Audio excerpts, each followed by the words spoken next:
आज मैंने एक बड़े मजे का टॉपिक सुना जी। बीवी तवज्जो मांगती है, मैं तंग पड़ जाता हूँ। शोहर का कहना था तंग पड़ जाता हूँ और बीवी की इस आदत से मैं बड़ा परेशान हूँ।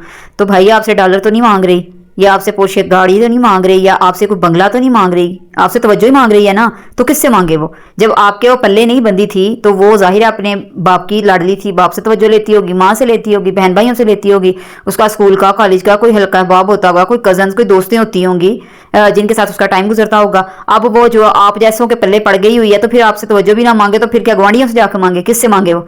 तो ये जो मर्दों का ये वाला बहाना है ना, इससे मैं खुद बड़ी सख्त नाला हूं कि मुझे इस बात की बिल्कुल समझ नहीं आती।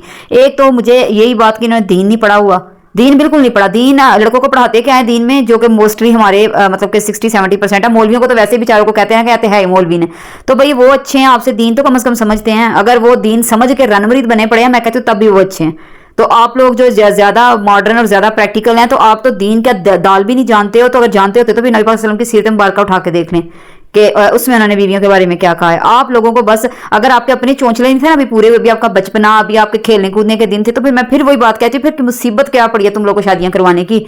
फिर क्यों इस स्यापे को अपने आप गले में डाल लेते हो? तो एंड पे फिर आप कहते हो जी तवज्जो मांगते हैं। वो उसने देखे अगर वो तैयार हो रही है, वो उसने अच्छे कपड़े पहने हैं, कोई खाना बना रही है, तो वो आपसे पूछेगी ना कि मैं आज कैसी लग रही हूँ, खाना कैसा बना है। तो ये वो तवज्जो सीख करने के सारे जो है ना वो तरीके होते हैं कि बस हर वक्त वो सुबह उठे, अपना वो गोल जूड़ा घुमा के बनाए, मासियों वाला जो है वो उसने ट्राउजर शर्ट पहना है और बस एक हाथ में झाड़ू है, एक हाथ में वो डोई है, कभी किचन में, कभी सफाई, कभी कपड़े, कभी ये कभी वो। और एट द एंड जब वो फारिग होकर बैठी है, वो कम से कम आपसे ये भी ना पूछे कि जो है ना खाना कैसा लगा था आपको।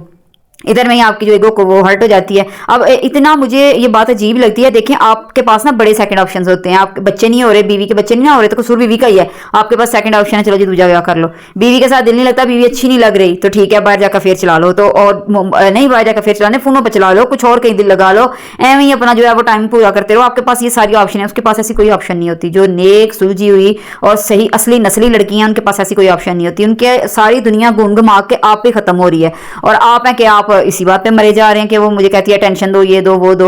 और देखिए जब वो तंग आ जाती है ना, जब कोई भी इंसान है, जब जिंदगी के इम्तिहानों से गुजर गुजर के बिल्कुल बेहिस पत्थर का बन जाता है, जैसे कि मोस्टली हमारी लड़कियां हो चुकी होती हैं, और यकीन करें फिर कोई दिल भी दुखा जाए तो उन्हें बुरा नहीं लगता। और फिर जब अपने मेके में या अपने दोस्तों में या कहीं भी जाकर मिलती है, वो कहती है हाँ तू तो इतनी बदल गई, तू तो और रही नहीं, तुम वही हो। वो बेचारी जी वही है, नसीबों जली वो वही है। तो आप यकीन करें कि शोहर का जो कंधा होता है वो एक ऐसी जगह होती है ना जहाँ पे सर रख के औरतें अपनी सारी फरमाइशें जो मनवा लेती हैं, जो कि मतलब कि वाकई हकी सच्ची हकदार होती हैं इस चीज़ की। साल के जी 365 दिन होते हैं ना, 365 दिन में मुझे बताएं अगर आप रोज ऑफिस जाते थे तो वो कौन सा दिन है जब उसने काम नहीं किया? उसने अब तक अपनी प्रेगनेंसियों में भी इतना सारा निजाम अपना चला के आपको दिखाया। आपको तो संडे आते हैं, आप तो नवाब बने होते हैं संडे वाले दिन। तो आपको यही कह देना कि वॉशिंग मशीन का स्विच टूट गया, आज ये लगा दें, आपको मूड खराब हो जाता है। वो तो फिर संडे को भी उसको कोई छुट्टी नहीं होती है। तो आप बीमार होते हैं तो तब भी उसको तो बेचारी बीमार हो तो उसको तब भी कोई छुट्टी नहीं है, वो फिर भी पैनाडोल की गोली जिंदाबाद, पैनाडोल खाएगी और चल पड़ेगी। तो आप तो बीमार हो जाए तो आप स्यापा डाला होता है आपने, पूरे जो है वो जहान को वक्त डाला होता है। तो कभी इन बातों पर गौर किया?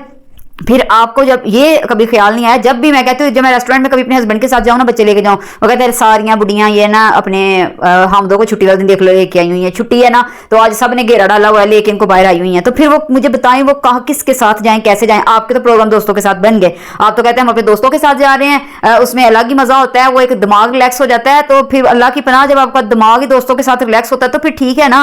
जब आपकी तबीयतें खराब होती हैं, आपका मूड स्विंग करता है, फिर कहाँ होते हैं आपके वो दोस्त? बुलाएं ना उनको, आधी रात तक पूरी रात तक आपके साथ जागें, आपका सर दबाएं, आपके सारी वो जो खिदमत पे ममूर आपने सिर्फ खाली खुली बीवी रखी हुई है, वो भी बगैर तनख्वाह के, कोई उस बेचारी की तनख्वाह नहीं है, तो बुलाएं ना अपने दोस्तों को। कहाँ है फिर वो? फिर ऐसे मौकों पे बीवियां याद आ जाती हैं। जो घर में पते लेने वाले मेहमान आ रहे हैं उनको भी संभाल रही हैं, आपको भी देख रही हैं, कोई बच्चा बीमार हो गया उसको भी देख रही हैं, सारा कुछ वो देख रही हैं। और वो जो है ना वो वो देवता नहीं इंडिया वालों का होता, वो 8 बाजुओं वाला वो बनी होती हैं उस टाइम। तो कहाँ है? बुलाए नजर उन दोस्तों को। फिर खुशी के जो लम्हे थे, जो जवानी का टाइम था, जो एनर्जेटिक टाइम था, वो सारा आपने गुजार लिया दोस्तों के साथ। अच्छे पल सारे आपने गुजार लिए दोस्तों के साथ। और बुढ़ापे में फिर जब ठुडे खाने का टाइम आ गया, जब आपके गोडे गिट्टे सब चीजें जवाब दे चुकी हैं, ऊन याद आ गई बुढ़ी कि मेरी तो बेगम बड़ी चंगी है। और फिर होता भी है जब बहुएं घर में आई होती हैं, बेटियां अपने ब्याह के दूसरे घर में भेज देती, फिर अचानक से बाबा जी को इश्क आ जाता है। बाबा जी को इतना इश्क आता है, उसको अपनी माई में सारी अच्छी चीजें नजर आने लग जाती हैं। वो जो बाबा जी की जो माई होती है उसकी फेवर में वो बहुओं से झगड़े ले रहा होता है, बहुओं का सर खा रहा होता है और लड़ाइयां हो रही होती हैं। अम्मा ने पानी नहीं पूछा, अम्मा ने नहीं किया, अम्मा का ख्याल नहीं करते। तो ये कोई हाल है आप लोगों का? जब वक्त रहते से तवज्जो ना दी तो अब वाली तवज्जो का वो चार डाले, अब वाली तवज्जो का वो क्या करे? तो इन बातों को ना जरा गौर करके तो फिर शिकायतें जो है ना वो औरतों की लगाया